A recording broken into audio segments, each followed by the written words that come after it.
Өглөөний минь төслөн. Хоёр удаа боссон. Өглөөний цагаа уух гэж энэ усаа ууцсан. Сая нүрээ цэвэрлээд нарны тусаа төрчихсөн.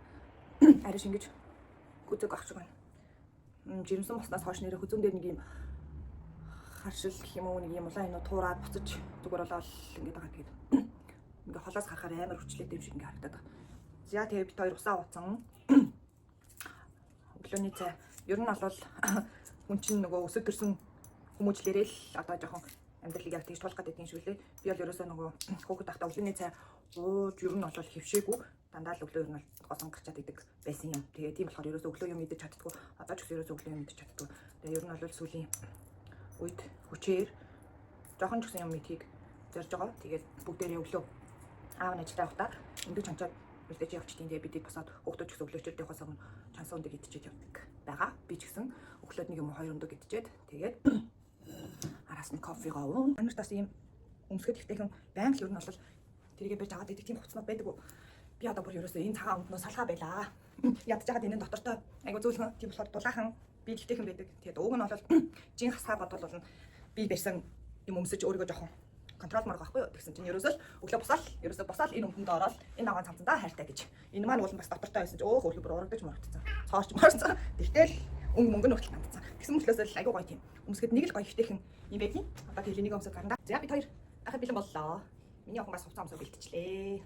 За энэ хүн бол тэр дамж Монголоос эргэл авсан хүн байгаа. Ийм ноолоор хувцснууд манай Монголд дэдэг нэг ихч тэгээд энэ бакийн гэхлээр ээж дүү хоёр өгч авсан. Энд ер нь бол жоохон ноолоорч нөгөө чихтгэд чигийг өөртөө шингээдэг дулаахан байдаг гэд. Тэгээ өвлөөлөл. Сайн уу гэж. Энэ бакийн хүмүүс харахаар ямар хөөрхөн юм бэ? Чи хийсэн юм уу гэнэ намайг. Би бол хийгээгүй. Надад ийм юм аяасан аахгүй. За бид хоёр тэгээд гарч алхлаа. Миний охин аль тэрэнгүүтэй л онцлаа. За бид хоёр кофенд авч байна. Hi, good morning. Hello, good morning. Black, please. Flat white house sugar. Small one. Гарч ирээд хаусны дундуур сүлжээд хамаа намаагүй яваад байсан чинь мухар гудамж руу орчихсон. За одоо тэгээд нэг тийшээ гарч агаад голын хажуугаар энэ моднуудаа чалах чинь өнөөдөр нам гүм чив чимээгүй тийм ногоо хэсгэр алхах гэж байна. Чимээгүй голын хажуугаар модон дундуур алхах чинь. Ер нь бол би ийм нам гүм чив чимээгүй орчинд дуртай юм бэ нэлээ. Өмнө нь надад яг ингэж алхах, төвлөрөх ерөөсө боломж олдохгүй ажил хүүхдүүд гэл яваад байсан болохоор юм дуртайгаа мэдгүй л яваад байсан билээ. Тэгээд энд ирээд ингээд алхах боломжтой болоод за сая тэгээд жирэмсний 10 сарын хугацаанд жилийн хугацаанд ингээд наам гүм зөвхөн ганцаараа байгаад ингээд өөртөө төвлөрөөд гэсэн чинь юунд дуртайгаа мэдсэн, юу хийж чадхаа бас мэдэж авсан. За ер нь тэгээд л маш их хүсэлт хийсэн дээ. Яа нөгөө Австралийн алдарч хөө явж байна да. Хаварцсан гээд хэрвээ энэ шууг тэмтээх одоо тэ янз бүрийн охирол зурцуулах юм бол маш их хөнгөн таргуултай юм гэсэн шүү. За өнөөдөр ч гэсэн янз гоё юм да.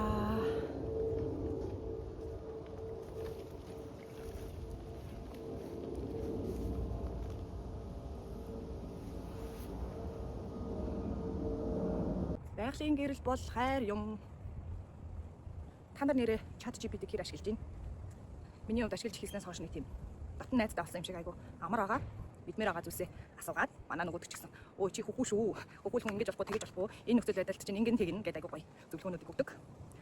Тэгээд ер нь бол мэдмээр байгаа зүйлээ л мэдхийг хүсдэг. Зарим зүйлийг мэдгүй өнгөрсөн амар юм шиг санагддаг. Тийм төрлийн хүн байгаа. Жишээлбэл манайх Австралид ирэхдээ хүүхдийн сургуулийн төлбөр ийм үнэтэй байдгийг мэдээгүй. Үнэтэй бити хэл төлбөртэй байдгийг ч мэдээгүй. Тэгээд ирээд визээ солиулж болсон чинь заавал хүүхдүүдийн төлбөрийг төлж визээ солих шаардлага гарсан. Тэгээд санхүүгийн асуудал тулгарсан. Даваад гарсан. Одоо боддгийн хэрвээ хүүхдүүдийн төлбөр ийм үнэтэй гэдгийг мэдсэн бол буруу хүүхдийн төлбөр дээрээс нь миний төлбөр гэд тооцоолж бодоод хүүхдүүдэд үлдэх ч юм уу араасаа татаж аавна гэд тийм гаргалгааг гаргах байсан байж магадгүй. Гэхдээ бид хоёр чадна гэсэн өөрсөндөө итгэлтэй байсан болохоор тэгээд даваад гарсан. Тийм болохоор зарим зүйлдер яг энэ үзэл бодлыг баримталдаг. Хэдэрхий их зүйлийг мэдэх шаардлагагүй. Тэр хэрээрээ санаа зовж, айц давтаж тухайн зүйлийг хийх одоо тэр урам зориг одоо өөртөө итгэлээс хомсолдог, хасагддаг байж магадгүй гэж боддог болохоор зарим зүйлсийг бүр их нарийн судалдаггүй байгаа. Тэнийг чимшиг. За тэгтээ явах дээ.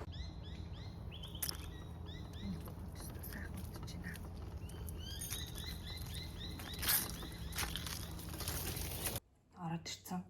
Хоолоо идсэн. Одоо идэх гэж байна. Хүслэн сэрхээс өмнө газ төрүүлж хоолоо өөр идчихээ дараа нь охиноо хүлэе гэж бодоод. Тэгээд өдөр болгон ер нь бол өөртөө зориулаад шүл устаа шимтэж илтэй шүлтэй хоол иж идээ гэгээд өөртөө нэг тийм зориулгач гэх юм уу нэг тийм юм тавьсан. Тэгээ ингээд алхаад ядраад өсөөд орж ирээд хамгийн хурдан хийж болох хоол дээрэс нь өөртөө нэг юм зориулгач гэх юм уу нэг юм ингээд тавьсан байгаа болохоор өдөр болгон яг тэрийг хийж идээд ингээд ард нь гараад байгаа болохоор надад айгуу тийм гоё мэдрэмж өгж байгаа. Дээрэс нь хийхэд ер нь бол хамгийн хурдан. Ер нь нэг 10-аас 15 минут л зарцуулна. Одоо миний охины хоолыг When beat each other with when you should hear eating with that drama chicken with cheese never what the shot the song the music baby this man baby this man baby this man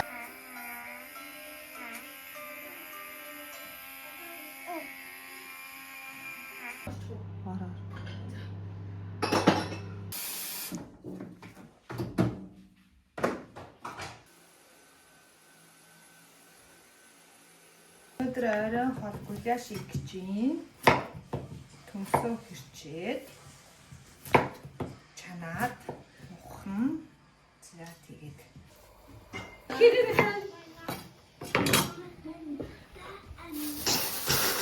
хаваа гаргасаа юу. Хага хай явж гин. Энд улмаа. Энд хүмүүс нүх гэж байна. Энд яах юм бэ? Тэр нүх хийж явна. Энд одоо хангуус маань тэр сар. Гэт. Тэшин энэ ингээд юу хүн яг нүүж иж хахад нүүж байгаа юм хөө нэг юм ингээд тавихгүй яд бол энд ингээд толинаага тэгээд энийг ингээд зогч хэлцээ. Тэгээд одоо энэ тэшээ бид ингээд зах нэг рүү ижи. Энийг хасах нэг ингээд хог айдаг. Тэгээд энэ крашн хүн байхгүй бас. Тэгээд ингээд нэрээ ингээд нүүчих шүү. Нүүж иж байгаа юм да. Ингээд яг нүүж иж байгаа чи. Би бол нүүж иж байна. За сайхан олцгоорой. Thank you. I'm a fortune.